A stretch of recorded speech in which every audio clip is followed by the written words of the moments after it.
In the meantime, the Union was planning one of the largest cavalry raids of the war, to be led by General George Stoneman.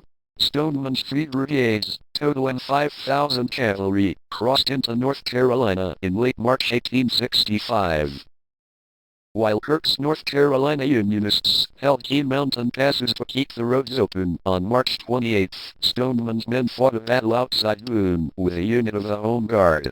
After capturing Boone, Stoneman split his command in two, sending one brigade towards Wilkesboro and the other 2 brigades to Blowing Rock and Lenoir, before continuing onwards to Wilkesboro.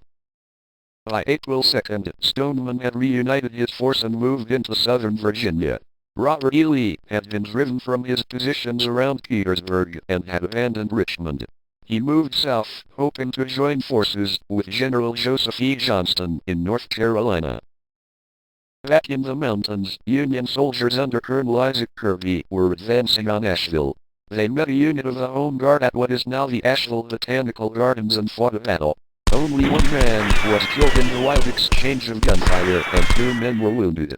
Because he was under orders to avoid pitched battles, Kirby withdrew.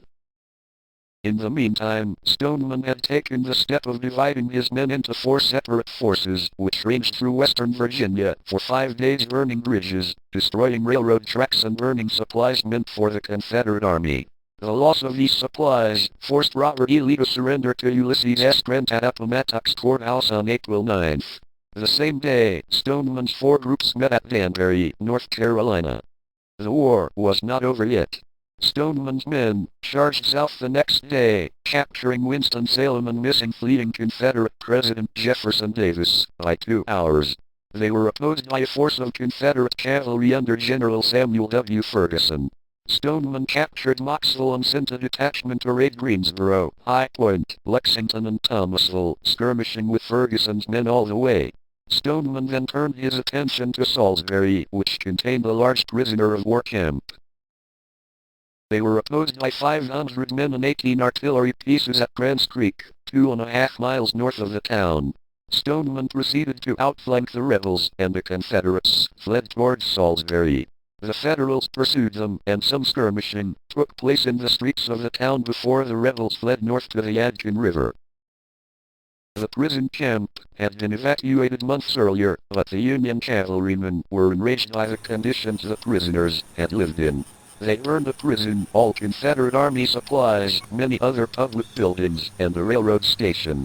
The fires could be seen from Statesville, 25 miles away. On April 12, a detachment from Stoneman's force was sent north to destroy the important railroad bridge across the Yadkin River where the remaining Confederate forces had gathered. The bridge was protected by Fort York on the far side of the river, which mounted several cannon. The Union troops were surprised by the Confederate resistance and called off the attack to await the arrival of artillery. When the cannons arrived, they opened fire and an artillery duel lasted until dark without dislodging the defenders. The Union cavalry retreated back to Salisbury. The Confederates had won one of the last battles of the war. The next day, Stoneman's men left Salisbury for Statesville. A detachment that had been sent to raid Charlotte rejoined the main force. They would remain in Statesville until the 17th, skirmishing with Ferguson's Confederate cavalry. Stoneman decided that his work was finished, and he retreated towards Tennessee. On his way back, he was briefly halted by 80 members of the Home Guard outside of Morganton, but after brushing these aside, Stoneman exited North Carolina the way he had come. Some of the last battles of the Civil War would be fought in the North Carolina mountains. On April 6, Colonel Isaac Kirby was again advancing on Asheville. He skirmished with the Home Guard but did not attack and waited for more troops. General Alvin Gillem, a subordinate of Stoneman, was also moving towards Asheville. On April 20 he found the Swannanoa Gap, blocked by a Confederate force, commanded by Colonel James Love. Unable to get through the pass, Gillem left one brigade behind and sent the rest of his force south to Rutherfordton and passed through Howard's Gap instead. General James Martin, commander of Confederate forces in Asheville, caught on the trick and ordered Colonel John Palmer to move south and block the Union advance. But Palmer's men had heard rumors of the surrender of Confederate forces in North Carolina at Bennett Place and refused to budge. Despite the insubordination of Palmer, Gillem and Martin continued to fight. Gillem overtook a rebel artillery unit at Hendersonville, which promptly surrendered. By then, Martin sent Colonel Palmer to find Gillem and asked for a truce. After the truce was arranged, Gillem began marching towards Tennessee through Asheville. But during the march, he heard President Andrew Johnson had rejected Confederate General Joseph E. Johnston's terms of surrender as too lenient. The war was still going on. The next morning, Tennessee Unionist forces in Gillem's army crashed into Asheville, looting and burning. When Gillem's second-in-command learned of the destruction, he wrote a letter to General Martin releasing him from his truce obligations. Gillem's troops marched through Asheville and then spread out into the mountains to track down the remaining Confederate holdouts. General Martin's men, along with a Will Thomas legion of Cherokee Indians, retreated deep into the mountains to Franklin and prepared to make a final stand.